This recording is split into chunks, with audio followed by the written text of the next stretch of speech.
जय श्री कृष्ण। राधे राधे। आज सुनेंगे श्रीमद्भागवत महापुराण के प्रथम स्कंद के 6वें अध्याय की कथा को। इस अध्याय में जानेंगे नारद जी के पूर्व चरित्र का शेष भाग। श्री सूत जी कहते हैं, सौनक जी देवर्षि नारद के जन्म और साधना की बात को सुनकर सत्यवती नंदन भगवान श्री व्यास जी ने उनसे फिर यह प्रश्न किया। श्री व्यास जी ने पूछा, नारद जी, जब आपको ज्ञानोपदेश करने वाले महात्मागण चले गए तब आपने क्या किया? उस समय तो आपकी अवस्था बहुत छोटी थी।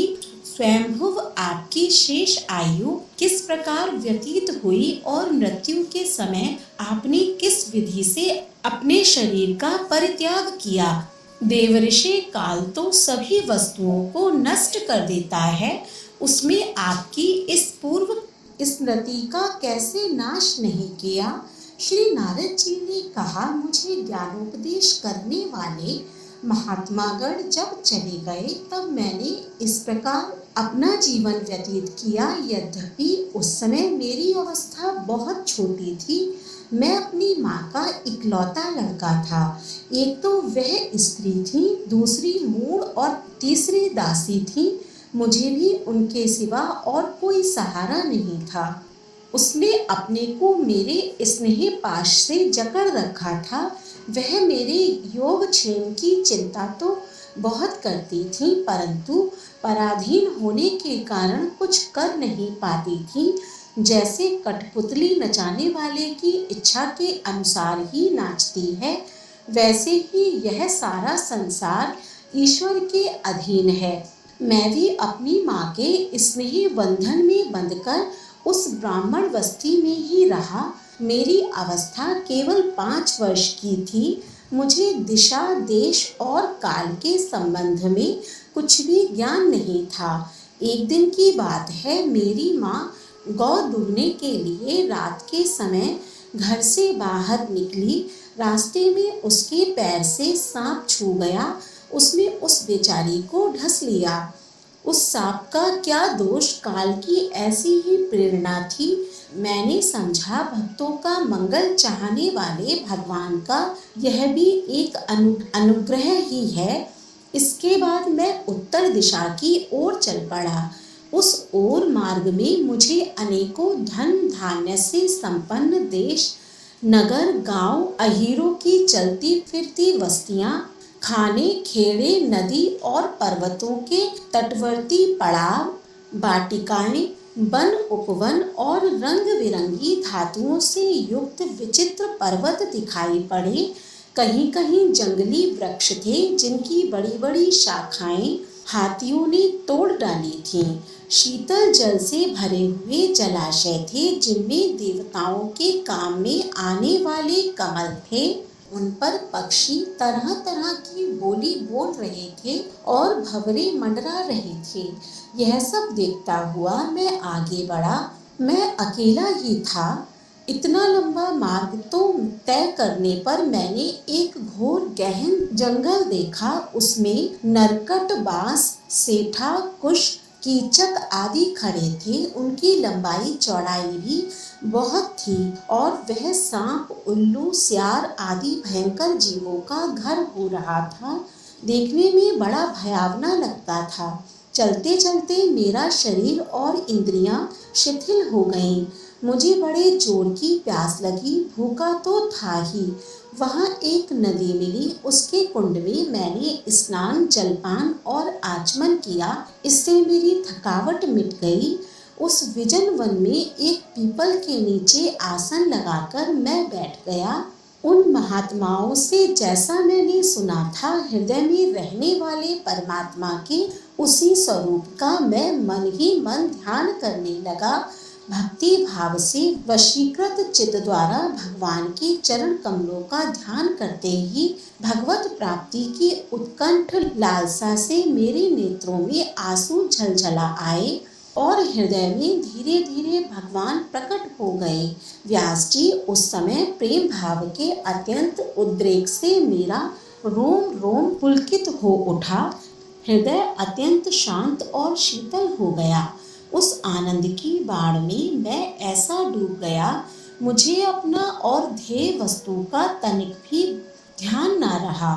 भगवान का वह अनिर्वचनीय रूप समस्त शोकों का नाश करने वाला और मन के लिए अत्यंत लुभावना था।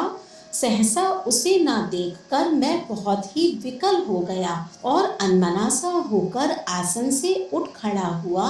मैंने उस स्वरूप का दर्शन फिर करना चाहा, किंतु मन को हृदय में समाहित करके बार बार दर्शन की चेष्टा करने पर भी मैं उसे नहीं देख सका। मैं अतृप्त के समान आतुर हो उठा। इस प्रकार निर्जन वन में मुझे प्रयत्न करते देख स्वयं भगवान ने, जो वाणी के विषय नहीं है, बड़ी गंभीर और मधुर वाणी से मेरे शोक को शांत करते हुए से कहा, खेद है कि इस जन्म में तुम मेरा दर्शन नहीं कर सकोगे। जिनकी वासनाएं पूर्णतया शांत नहीं हो गई हैं, उस अध कचरे योगियों को मेरा दर्शन अत्यंत दुर्लभ है। निष्पाप बालक, तुम्हारे हृदय में मुझे प्राप्त करने की लालसा जागृत करने के लिए ही मैंने एक बार तुम्हें अपने रूप की झलक दिखाई है। मुझे प्राप्त करने की आकांक्षा से युक्त साधक धीरे धीरे हृदय की संपूर्ण वासनाओं का भली भांति त्याग कर देता है। अल्पकालीन संत सेवा से ही तुम्हारी चित्त वृत्ति मुझ में स्थिर हो गई है। अब तुम इस प्राकृत मलिन शरीर को छोड़कर मेरे पार्षद हो जाओगे। मुझे प्राप्त करने का तुम्हारा यह दृढ़ निश्चय कभी किसी प्रकार नहीं टूटेगा। समस्त सृष्टि का प्रलय हो जाने पर भी मेरी कृपा से तुम्हें मेरी स्मृति बनी रहेगी। आकाश के समान अव्यक्त सर्वशक्तिमान महान परमात्मा इतना कहकर चुप हो गए। उनकी इस कृपा का अनुभव करके मैंने उन श्रेष्ठों से भी श्रेष्ठतर भगवान को सिर झुकाकर प्रणाम किया। तभी से मैं लज्जा संकोच छोड़कर भगवान के अत्यंत रहस्यमय और मंगलमय मधुर नामों और लीलाओं का कीर्तन और स्मरण करने लगा।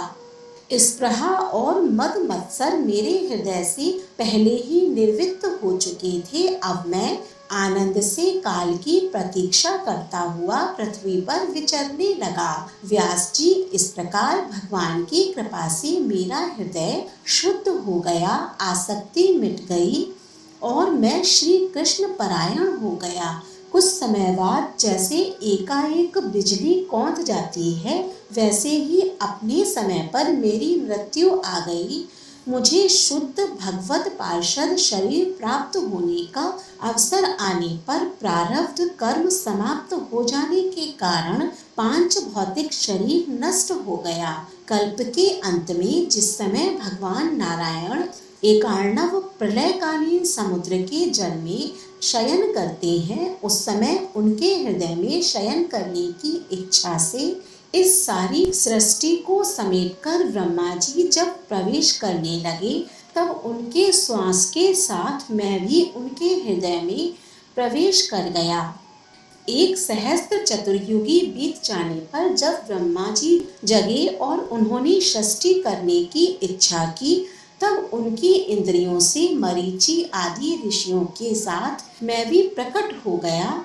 तभी से मैं भगवान की कृपा से वैकुंठ आदि में और तीनों लोकों में बाहर और भीतर बिना रोक टोक विचरण किया करता हूँ। मेरे जीवन का व्रत भगवत्व जन अखंड रूप से चलता रहता है। भगवान की दी हुई इस स्वर ब्रह्मा से विभूषित वीणा पर तान छेड़कर मैं उनकी लीलाओं का गान करता हुआ सारे संसार में विचरता हूँ। जब मैं उनकी लीलाओं का गान करने लगता हूँ, तब वे प्रभु जिनके चरण कमल समस्त तीर्थों के उद्गम स्थान है और जिनका यशोगान मुझे बहुत ही प्रिय लगता है, बुलाए हुए की भांति तुरंत मेरे हृदय में आकर दर्शन दे देते हैं।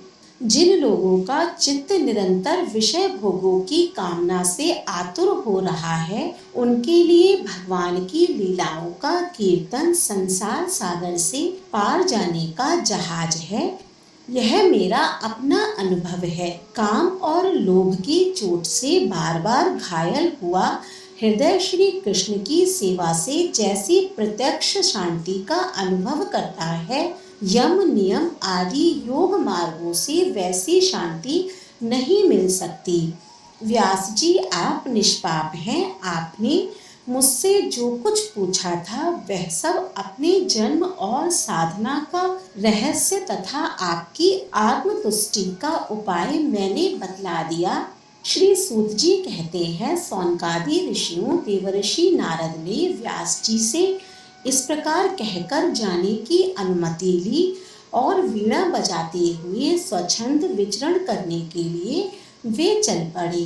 आहा, ये देवर्षि नारद धन्य हैं, क्योंकि ये शांगपाणी भगवान की कीर्ति को अपनी वीणा पर गा गा कर स्वयं तो आनंद मग्न होते ही हैं, साथ साथ इस त्रिताप तप्त जगत को भी आनंदित करते रहते हैं। जय श्री कृष्ण। श्री राधा शरणम। अगले अध्याय का श्रवण करने के लिए जुड़े रहे सनातन ज्ञान और संस्कार चैनल से। आज का अध्याय पसंद आया हो तो कमेंट बॉक्स में श्री कृष्णाय नमः अवश्य लिखें। धन्यवाद।